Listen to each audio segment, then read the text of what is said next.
সত্যি যে ক্লাস 12 এর থার্ড সেমিস্টারের পরীক্ষা ফাইনাল হলেও সেটা স্কুলেই হবে? ক্লাস 12 এর থার্ড সেমিস্টার এবং ফোর্থ সেমিস্টারের পরীক্ষা কবে হবে? থার্ড সেমিস্টারের পরীক্ষার ওএমআর শিট কিভাবে দেখা হবে? সেমিস্টারের পরীক্ষাগুলোতে পাস করার জন্য কত করে নাম্বার চাই? তোমাদের এই যে ফাইনাল পরীক্ষাগুলো হবে, এই ফাইনাল পরীক্ষাগুলোর আগে কি কোনো টেস্ট পরীক্ষা হবে? এই সমস্ত প্রশ্ন তোমাদেরই রয়েছে এবং এই সমস্ত ডাউট তোমাদেরই রয়েছে।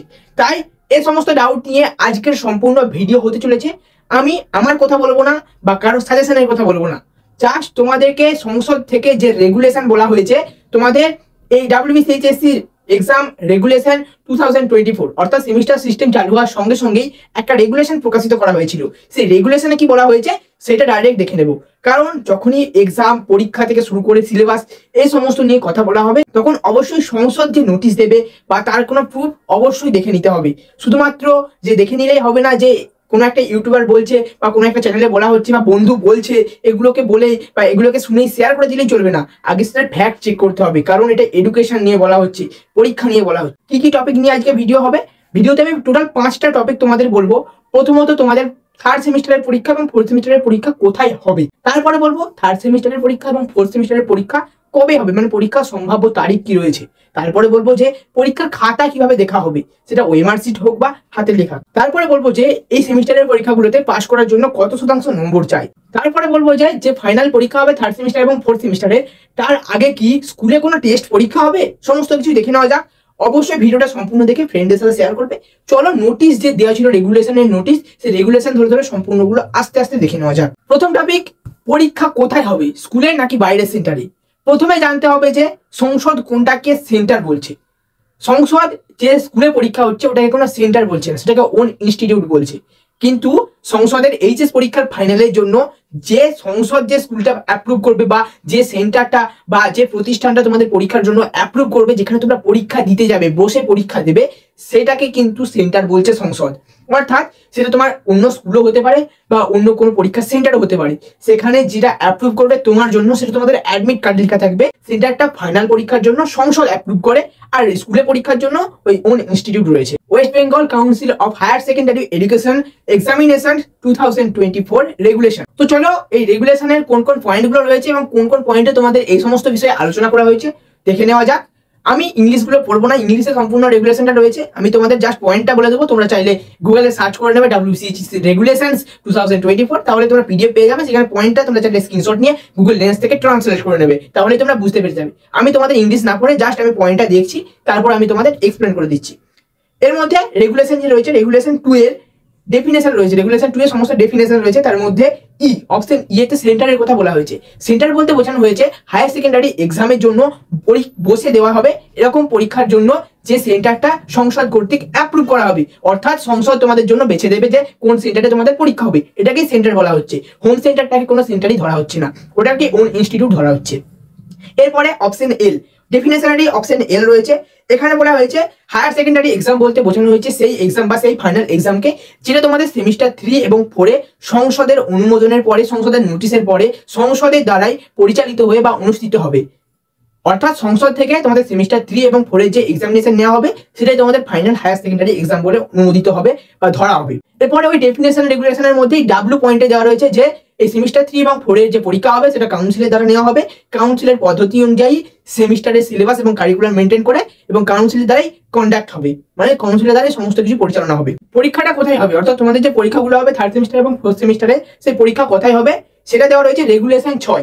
ওটা ছিল রেগুলেশন 2 এর ডেফিনেশনে, তারপর রেগুলেশন 6 কিন্তু এটা বলা রয়েছে The schedule for examination of all semester including theory, practical, project paper shall be prepared by council and notified by council. তোমাদের যে পরীক্ষা হবে থার্ড সেমিস্টারে এবং ফোর্থ সেমিস্টারে বললাম, এই পরীক্ষার পেপার থেকে শুরু করে, প্রশ্নপত্র থেকে শুরু করে, সেটা প্রজেক্ট হোক বা সেমিস্টারের যে দুটো পরীক্ষা রয়েছে তার সমস্ত পেপার থেকে, পরীক্ষা থেকে, প্রশ্ন থেকে সমস্ত কিছু কিন্তু এই সংসদই তোমাদের সরবরাহ করবে। এবং তারপরেই দেওয়া রয়েছে council will decided the centres and venues for semester 3, semester 4 and supplementary exam for semester 3। Semester 3 এর যে এক্সাম হবে সেই এক্সামের জন্য কোথায় তোমরা এক্সাম দিতে যাবে তার সেন্টার বা ভেন্যু কি হবে সেটা সংসদ বলবে। এখানে বলা নেই যে ওন ইনস্টিটিউট। যখন বলা থাকবে যে ওন ইনস্টিটিউট সেন্টার তখনই কিন্তু ধরে নিতে হবে যে তোমাদের নিজেদের স্কুলে পরীক্ষা হবে। কিন্তু এখানে বলে দেওয়া হয়েছে সংসদের দ্বারা সেটা ডিসাইড করা হবে, মানে বেছে নেওয়া হবে যে তুমি কোন সেন্টারে পরীক্ষা দিতে যাবে বা তোমার স্কুলের সকল ছাত্রছাত্রী সহ তুমি কোন স্কুলে পরীক্ষা দিতে যাবে সেটা কিন্তু সংসদ ডিসাইড করবে। সেটা হোক সেমিস্টার 3 অথবা সেমিস্টার 4। আর যারা সেমিস্টার 3 তে পাস করতে পারবে না তাদের জন্য তো রয়েছে সাপ্লিমেন্টারি এক্সাম। তাই সেই সেমিস্টার 3 এর সাপ্লিমেন্টারি এক্সামটাও কিন্তু সংসদে ঠিক করে দেবে যে কোন ইনস্টিটিউটে হবে বা কোন সেন্টারে হবে। তার সাথে এটা বলে দেওয়া রয়েছে যে সেমিস্টার 3 এবং সেমিস্টার 4 এর জন্য যে পরীক্ষা হবে সেটা আবার দুটো আলাদা আলাদা সেন্টারে গিয়ে তোমাদেরকে পরীক্ষা দিতে হবে। অর্থাৎ সেমিস্টার 3 এর জন্য আলাদা সেন্টার থাকবে এবং সেমিস্টার 4 এর জন্য আলাদা সেন্টার থাকবে। এরপরে বলবো যে তোমাদের থার্ড সেমিস্টার এবং ফোর্থ সেমিস্টারের পরীক্ষা কবে হবে তার সম্ভাব্য তারিখ কি রয়েছে। লেটেস্ট সংসদ একটা নোটিশ প্রকাশ করেছিল, কাউন্সিল একটা নোটিশ প্রকাশ করেছিল তোমাদের গরমের ছুটির ব্যাপারে এবং গরমের ছুটিতে অনলাইন ক্লাসের ব্যাপারে। সেখানে উল্লেখ করেছিল যে যেহেতু সেপ্টেম্বর মাসে পরীক্ষা হবে, সম্ভাব্য বলেছে যে সেপ্টেম্বর মাসে পরীক্ষা হবে, সেই হেতু তাদের পড়াশোনাকে কন্টিনিউ রাখার জন্য গরমের ছুটিতে অনলাইন ক্লাস হবে। আর এটাই কিন্তু এখানে থাকা নোটিশে বলে দেওয়া হয়েছে যে থার্ড সেমিস্টারের পরীক্ষা কিন্তু সেপ্টেম্বর মাসেই হবে, সেপ্টেম্বর মাস এই হবে, এটা উল্লেখ করে দিয়েছে। কিন্তু তারপরে উল্লেখ করেছে যে ফোর্থ সেমিস্টার পরীক্ষা অর্থাৎ তোমাদের এইচএস এর যে শেষ সেমিস্টার রয়েছে 4 নম্বর সেমিস্টার, ওই সেমিস্টারের পরীক্ষা কিন্তু এপ্রিল মাসের মধ্যে শেষ হবে। যেটা তোমাদের সেকেন্ড সেমিস্টারের পরীক্ষা হয়েছিল ক্লাস 11 এর সেটা কিন্তু মার্চে, সেটা কিন্তু এখানে উল্লেখ করা ছিল যে মার্চের মধ্যে শেষ করতে হবে। কিন্তু এখানে যে ফোর্থ সেমিস্টারের পরীক্ষা বলা হয়েছে এটা কিন্তু এপ্রিলের মধ্যে শেষ করতে হবে। এপ্রিলের পর যাবে না, তবে এগিয়ে আসতে পারে। সেটা কিন্তু এখানে বলে দিয়েছে যে কাউন্সিলের বিজ্ঞপ্তি অনুযায়ী কিন্তু হবে। অর্থাৎ কাউন্সিল বিজ্ঞপ্তি দিয়ে তোমাদের রুটিন বা তারিখ, প্রপার তারিখ জানিয়ে দেবে এবং সেই অনুযায়ী পরীক্ষা হবে। তবে তোমরা ধরে রাখতে পারো যে এপ্রিল মাসের মধ্যেই তোমাদের পরীক্ষা শেষ হয়ে যেতে পারে, হতে পারে মার্চের শুরুতে অথবা মার্চের শেষে অথবা এপ্রিলের শুরুতে, তবে এপ্রিল মাসের মধ্যেই শেষ, মে যাবে না বা মে মাসে যাবে না, এটাই কিন্তু এখানে বলা হয়েছে। আর এটাও বলে দেওয়া রয়েছে যে যতদিন না পর্যন্ত এই রেগুলেশনে আরো কোনো নোটিফিকেশন দিয়ে চেঞ্জেস করা হচ্ছে ততদিন এটা কিন্তু এই সার্কেলেই চলতে থাকবে। এখনো পর্যন্ত এই বিষয়ে কোনো নোটিফিকেশন দেয়নি যে এটা স্কুলে পরীক্ষা হবে বা পরীক্ষার ডেট চেঞ্জ হবে বা পরীক্ষার মান্থ চেঞ্জ হবে। এই সমস্ত বিষয়ে যেহেতু কোনো নোটিফিকেশন নেই তাই এটাই চলতে থাকবে যে ফার্স্ট সেমিস্টারের পরীক্ষা সেপ্টেম্বরে, থার্ড সেমিস্টারের পরীক্ষা সেপ্টেম্বরে, কিন্তু ক্লাস 11 এর সেকেন্ড সেমিস্টারের পরীক্ষা মার্চ মাসে, আর যে ফোর্থ সেমিস্টার রয়েছে ক্লাস 12 এর ফোর্থ সেমিস্টারের পরীক্ষা এটা মার্চ মাসের শেষের দিকে অথবা এপ্রিল মাসের শুরুর দিকে। এরপরে বলবো যে তোমাদের ওএমআর সিট যে রয়েছে ওএমআর সিটটা কি হাতে দেখা হবে নাকি স্ক্যানার মেশিনের মাধ্যমে দেখা হবে। যেটা সংসদ নোটিশ দিয়েছিল ওএমআর এ যতগুলো পরীক্ষা হবে প্রত্যেকটাই ওএমআর স্ক্যানার বা অপটিক্যাল স্ক্যানারের মাধ্যমে স্ক্যান করা হবে। কিন্তু ক্লাস 11 এর ক্ষেত্রে সেটা হয়ে ওঠেনি। প্রতিটা স্কুলে এই অপটিক্যাল স্ক্যানার বা ওএমআর স্ক্যানার না থাকার কারণে টিচাররা হাতে যেমন ভাবে খাতা দেখা হয় সেরকম ভাবে খাতা ইভালুয়েট করেছে বা ওএমআর ইভালুয়েট করেছে এবং সেই অনুযায়ী নাম্বার দিয়েছে। সেক্ষেত্রে যেটা হয়েছে অনেক ছাত্রছাত্রী একটাকে কেটে আবার একটা ঠিক করেছে, মানে একটা পয়েন্টে ওএমআর ফিল আপ হয়ে গেছে সেটাকে কেটে দিয়ে পুনরায় একটা অন্য পয়েন্টে ফিল আপ করে সেটাকে ঠিক দিয়েছে, সেরকমই হয়েছে এবং সেটাতে নাম্বার পেয়েছে। কিন্তু যদি সংসদ যেটা উল্লেখ করে দিয়েছে যে অপটিক্যাল স্ক্যানার বা ওএমআর স্ক্যানারেই এই ওএমআর সিটগুলো তোমাদের থার্ড সেমিস্টারে ইভালুয়েট করা হবে, যদি এটা ওএমআর সিটে সত্যি তোমাদের স্ক্যান করা হয় এবং সেই অনুযায়ী যদি তোমাদের এই খাতা বা ওএমআর সিট মূল্যায়ন করা হয় সেক্ষেত্রে কিন্তু তোমাদের সঠিক নিয়ম মেনে খাতা ফিল আপ করতে হবে বা ওএমআর ফিল আপ করতে হবে। ওএমআর ফিল আপের জন্য একটা বিস্তারিত এবং সঠিক ভিডিও, যেক্ষেত্রে তোমাদের কোনো ভুল হবে না এবং এর কিছু স্ট্র্যাটেজি রয়েছে ফিল আপ করার, যেটা তোমরা যদি মেনটেন করো সেক্ষেত্রে ভুল হওয়ার চান্স অনেকটাই কম থাকবে এবং সেই অনুযায়ী করলে কিন্তু তোমরা সঠিক ফুল নাম্বার পাবে। সেই বিষয়ে ভিডিও কিন্তু আমাদের এডুটিভ স্টাডি চ্যানেলে আসবে, সেটা দেখে নিতে পারো। এখন আপাতত এই বিষয়ে আলোচনা হচ্ছে, এই বিষয়টা দেখে নেওয়া যাক। তো সেই হেতু তোমাদেরকে যেটা করতে হবে তোমাদের থার্ড সেমিস্টারের প্রপার ওএমআর ফিল আপের নিয়ম অনুযায়ী কিন্তু তোমাদের ওএমআর ফিল আপ করতে হবে এবং সেই অনুযায়ী ফিল আপ করলে তোমাদের নাম্বার কাটা যাওয়ার সম্ভাবনা অনেকটাই কম। আর যেটা বলা হয়েছিল যে সেকেন্ড সেমিস্টার হোক ফোর্থ সেমিস্টার, যেভাবে সেকেন্ড সেমিস্টারে যেহেতু স্কুলে পরীক্ষা হয়েছিল সেহেতু স্কুলে যে বিশিষ্ট শিক্ষক রয়েছে বা বিষয় ভিত্তিক যে সংশ্লিষ্ট শিক্ষক রয়েছে তারাই খাতা দেখেছে। কিন্তু এই ফোর্থ সেমিস্টারে যেটা হবে যেমন ভাবে মাধ্যমিক বা এইচএস এর খাতা ওই যে সংসদ ঠিক করবে যে কোন টিচার তোমাদের খাতা দেখবে বা কোন জায়গার খাতা কোন টিচার দেখবে, এরকম বিষয় বলা নেই। বলা রয়েছে যে সংসদের দ্বারা অ্যাপ্রুভ করা বা সংসদের দ্বারা নির্দিষ্ট করা টিচারদেরকে দিয়ে খাতা দেখানো হবে। এটাও কিন্তু এখানে উল্লেখ করা হয়েছে যে সংসদ ঠিক করবে যে কোন স্যারেরা খাতা দেখবে এবং তুমি বুঝতে পারবে না বা স্কুলও বুঝতে পারবে না যে তাদের খাতা কোন টিচার দেখছে বা কোন জেলার টিচার দেখছে বা কোন স্কুলের টিচার দেখছে, এবং যে টিচার সেই খাতা ইভালুয়েট করবে বা এক্সামিনার খাতা ইভালুয়েট করবে সেও কিন্তু বুঝতে পারবে না যে সে কোন স্কুলের খাতা ইভালুয়েট করছে। কারণ তোমাদের খাতায় শুধুমাত্র রেজিস্ট্রেশন নাম্বার, রোল নাম্বার বা তোমাদের নাম এই সমস্ত কিছুই থাকে, এছাড়া অন্য কিছু থাকে। এরপরে তোমাদের পাস ফেল সংক্রান্ত কিছু কথা বলি, মানে তোমরা কিভাবে পাস হয়ে ক্লাস 12 পাস হওয়ার জন্য বা পাস করার জন্য কত শতাংশ নম্বর চাই, কত পার্সেন্ট নাম্বার চাই বা কত নাম্বার চাই সেটা তোমাদের একটু বলে দিই। সংসদ যে রেগুলেশন দিয়েছিল সেখানে বলেছিল, রেগুলেশনটা বলে দিচ্ছি, রেগুলেশন 21 ওর মধ্যে কিন্তু এই পাসের গ্রেড গুলো দেওয়া রয়েছে। পাস ফেলের গ্রেড দেওয়া রয়েছে যে কত পেলে তোমরা কিন্তু পাস হবে। আর এই পাস ফেলের কথাটা বলা রয়েছে তোমাদের রেগুলেশন 5। রেগুলেশন 5 এ তোমাদের থার্ড সেমিস্টার এবং ফোর্থ সেমিস্টারের এই পাস ফেল সংক্রান্ত বলা হয়েছে যে এই রেগুলেশন 5 এ বলা রয়েছে বা রেগুলেশন 5 এ বলা রয়েছে যে একটা ছাত্র ছাত্রী বা একটা ক্যান্ডিডেট তখনই পাস বলে গণ্য হবে। এর মধ্যে প্রথম পয়েন্ট রয়েছে যখন সে দুটো ল্যাঙ্গুয়েজ সাবজেক্টে 30% বা তার বেশি নাম্বার পাবে। 30% মানে 100-র মধ্যে 30। ছাত্র বা ছাত্রী 100-র মধ্যে ওই ল্যাঙ্গুয়েজ সাবজেক্ট যে দুটো রয়েছে সেটা ফার্স্ট ল্যাঙ্গুয়েজ সেকেন্ড ল্যাঙ্গুয়েজ, এই ল্যাঙ্গুয়েজ সাবজেক্ট গুলোতে যখনই সে 30-100-র মধ্যে পাবে তখনই সে পাস বলে গণ্য হবে। এবং তারপর আরো একটা পয়েন্ট রয়েছিল যেখানে বলেছিল যে ইলেকটিভ সাবজেক্ট গুলোর মধ্যে একটি সাবজেক্টে 30 পেলেই পাস, 30% পেলেই পাস, কিন্তু সেটা না।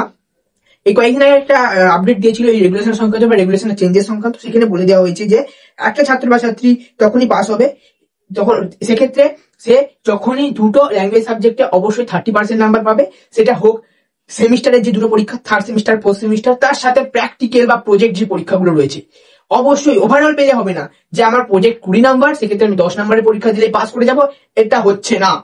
প্রতিটা পরীক্ষাতেই সেমিস্টার 3 সেমিস্টার 4 তার সাথে প্রজেক্ট বা প্র্যাকটিক্যাল এই তিনটে পরীক্ষাতে আলাদাভাবে 30% করে নাম্বার পেতেই হবে, না হলে কিন্তু ফেল বলে গণ্য হবে। আর তোমার যে ইলেকটিভ সাবজেক্ট গুলো রয়েছে, অপশনাল ইলেকটিভটা নয়, ইলেকটিভ মানে যেগুলো তোমার মেন সাবজেক্ট বলো, একটা বলো ফোর্থ সাবজেক্ট আর একটা বলো মেন সাবজেক্ট। যখন তোমরা ফর্ম ফিল আপের সময় যে ইলেকটিভ সাবজেক্ট গুলো চুজ করেছিলে সেই ইলেকটিভ সাবজেক্ট গুলোতে অবশ্যই তোমাকে কিন্তু 30% করে নাম্বার পেতেই হবে, সেটা হোক সেমিস্টার 3 বা সেমিস্টার 4 বা প্রজেক্ট বা প্র্যাকটিক্যালের নাম্বার। এই যে তিনটে পরীক্ষা সেমিস্টার 3 সেমিস্টার 4 তার সাথে যে প্র্যাকটিক্যাল বা প্রজেক্ট পরীক্ষা রয়েছে, এই তিনটে পরীক্ষাতে কিন্তু তোমাকে আলাদাভাবে 30% করে মার্কস আনতেই হবে, নাহলে তুমি ফেল বলে গণ্য হবে। তো ফাইনাল কি হলো, তোমাদের যে মেন সাবজেক্ট রয়েছে সেই তিনটে মেন সাবজেক্টে অবশ্যই প্রতিটা পরীক্ষা থার্ড সেমিস্টার ফোর্থ সেমিস্টার সঙ্গে প্রজেক্ট তিনটে পরীক্ষাতেই আলাদাভাবে কিন্তু 30% করে নাম্বার পেতে হবে। তার সঙ্গে এই যে ল্যাঙ্গুয়েজ সাবজেক্ট, পশ্চিমবঙ্গের বেশিরভাগ ছাত্রছাত্রীর ল্যাঙ্গুয়েজ সাবজেক্টের মধ্যে ফার্স্ট ল্যাঙ্গুয়েজ রয়েছে বাংলা এবং সেকেন্ড ল্যাঙ্গুয়েজ রয়েছে ইংরেজি। এই যে দুটো ল্যাঙ্গুয়েজ সাবজেক্ট রয়েছে এই দুটো ল্যাঙ্গুয়েজ সাবজেক্টে অবশ্যই কিন্তু তোমাকে 30% বা তার বেশি নাম্বার পেতে হবে, সেটা সেমিস্টার 3 4 সঙ্গে প্রজেক্ট বা প্র্যাকটিক্যাল যাই হোক সেই পরীক্ষাগুলোতে তিনটে পরীক্ষাতেই কিন্তু তোমাদের 30% করে নাম্বার পেতেই হবে। আর অপশনাল ইলেকটিভটা কিন্তু আগে উল্লেখ করা হয়েছিল, অপশনাল ইলেকটিভের ক্ষেত্রে এরকম কোনো ক্রাইটেরিয়া নেই। এরপরে আসছে স্কুলে কি টেস্ট পরীক্ষা হবে? উচ্চ মাধ্যমিক যখন পরীক্ষা হতো বা মাধ্যমিক পরীক্ষা হতো বা মাধ্যমিক পরীক্ষা এখনো হচ্ছে, এই মাধ্যমিক পরীক্ষায় যেমন টেস্ট পরীক্ষা রয়েছে বা উচ্চ মাধ্যমিক পরীক্ষা তো আর নেই, এখন উচ্চ মাধ্যমিকটা সেমিস্টার সিস্টেমে বিভক্ত হয়ে গেছে, কিন্তু উচ্চ মাধ্যমিকে তো টেস্ট পরীক্ষা হতো, সেরকম কি তোমাদের এই থার্ড সেমিস্টার বা ফোর্থ সেমিস্টারের জন্য কি টেস্ট পরীক্ষা হবে? এখনো পর্যন্ত এই রেগুলেশনে সেরকম কিছু বলা নেই যে থার্ড সেমিস্টার বা ফোর্থ সেমিস্টারের এক্সামের আগে স্কুলে কোনো এক্সাম নেওয়া হবে বা টেস্ট এক্সাম নেওয়া হবে, এই সমস্ত কিছু বলা নেই। তবে সংসদ কিন্তু পরে নোটিশ দিয়ে সমস্ত কিছু বলতেও পারে, সেই বিষয়ে এখনো কোনো কিছু আপডেটও নেই বা কোনো কিছু এখানে বলা নেই যে সংসদ আপডেট দিয়ে জানিয়ে দেবে। তবে সংসদের মনে এখন যেভাবে সিলেবাস চেঞ্জ করছে বা কারিকুলামে চেঞ্জেস করছে সেক্ষেত্রে বলতেই পারে, সেটা কিন্তু এখানে এখনো পর্যন্ত বলা নেই। কোনো স্কুল চাইলেই তাদের নিজেদের ছাত্রছাত্রীদের প্রিপারেশনটা ইভালুয়েট করার জন্য তারা কিন্তু টেস্ট এক্সাম নিতেই পারে। উচ্চ মাধ্যমিকে তো কয়েকদিন বাদে রেজাল্ট বেরোবে, তখনই সংসদ হয়তো থার্ড সেমিস্টারের রুটিন হয়তো দিয়ে দিতে পারে। তো এই রুটিনটা আগে বা এই পরীক্ষার আগে হয়তো স্কুল চাইলে নিতেই পারে, কিছু স্কুল চাইলে নিতেই পারে, সেটা ছাত্রছাত্রীদের যে প্রিপারেশন সেটা ইভালুয়েট করতেই পারে যে ছাত্রছাত্রীরা কিভাবে প্রিপারেশন নিচ্ছে বা কেমন প্রিপারেশন রয়েছে সেই সমস্ত জানার জন্য স্কুল চাইলে কিন্তু টেস্ট পরীক্ষা নিতে পারে। তবে এই বিষয়ে কোনো বাধ্যতামূলক বা বাঞ্ছনীয়তা এই সমস্ত কিছু বলা নেই যে স্কুলে টেস্ট পরীক্ষা হবে। তবে তোমরা ধরে রাখতে পারো স্কুলে কোনো টেস্ট পরীক্ষা হবে না, তবে সেটা স্কুলের উপর নির্ভর করছে, স্কুল তোমাদের নিতেই পারে। স্কুল মানে কোনো অ্যাপ্রুভ নয়, স্কুল তাদের ছাত্রছাত্রীদের চেক করার জন্য বা তাদের প্রিপারেশনকে চেক করার জন্য নিতেই পারে। তো এই ছিল আজকের আপডেট কেমন লাগলো বা আজকের যে ইনফরমেশন তোমাদের শেয়ার করলাম, তোমাদের একদম সেমিস্টার 3 থেকে শুরু করে সেমিস্টার 4 পর্যন্ত স্কুলে পরীক্ষা হবে নাকি বাইরে স্কুলে পরীক্ষা হবে, পরীক্ষা কবে হতে পারে, তার সঙ্গে পরীক্ষা পাস ফেল কেমন কি রয়েছে, এই সমস্ত বিষয়ে যে ইনফরমেশন গুলো ছিল সেগুলো আমি তোমাদের সম্পূর্ণ শেয়ার করলাম। ভিডিওটা অবশ্যই বন্ধুদের মধ্যে শেয়ার করবে। আমি কিন্তু এই সমস্ত একদম সংস্থার রেগুলেশন বা নোটিশ যেগুলো রয়েছে সেগুলো সমস্ত কালেক্ট করে সেই সমস্ত ইনফরমেশন কালেক্ট করে কিন্তু আমি তোমাদের সম্পূর্ণটা বললাম। ভিডিও লাইক করতে ভুলবে না, চ্যানেলটাকে সাবস্ক্রাইব করে রাখতে ভুলবে না, কারণ এরকমই কিন্তু তোমাদের জেনুইন আপডেট দেওয়া। তো চ্যানেলটাকে সাবস্ক্রাইব করে রাখতে ভুলবে না এরকমই সমস্ত এডুকেশনাল আপডেট পাওয়ার জন্য, এবং চ্যানেলটাকে সাবস্ক্রাইব করার পরে বেল আইকনে ক্লিক করে অলে সেট করে রাখবে নোটিফিকেশনটা, যখনই তোমাদের সিলেবাস সংক্রান্ত পড়াশোনা সংক্রান্ত হোক এক্সাম সংক্রান্ত হোক যে কোনো আপডেটই আসে আমি শেয়ার করে দিতে পারি। এবং শেয়ারটা দেখো এমন কিছু আপডেট থাকে যেগুলো একদম কারেন্ট জানতে হয়, সেই সমস্ত আপডেটগুলো যাতে তুমি পেয়ে যেতে পারো এই কারণে নোটিফিকেশনটা অন করে রাখতে পারো। এছাড়া তোমরা চাইলে আমাদের অফিসিয়াল হোয়াটসঅ্যাপ চ্যানেল যে রয়েছে এডুটিপসের হোয়াটসঅ্যাপ চ্যানেল অথবা আমার যে টেলিগ্রাম গ্রুপ রয়েছে সেখানেও জয়েন থাকতে পারো। আমি কোনো ভিডিও বানালে আমি আমার টেলিগ্রাম গ্রুপে দিই, অথবা সমস্ত আপডেট কিন্তু আমাদের অফিসিয়াল যে এডুটিপসের চ্যানেল রয়েছে হোয়াটসঅ্যাপ চ্যানেল সেখানে আসে, অবশ্যই সেখানে জয়েন করে যাওয়া। আজকের জন্য এতটুকুই, দেখা হচ্ছে পরের ভিডিওতে। যারা ভিডিওটা সম্পূর্ণ দেখলেন তাদেরকে তো অসংখ্য ধন্যবাদ। এইভাবে সাপোর্ট করতে থাকো, ভিডিওটা শেয়ার করে আরো সাপোর্ট করে দাও।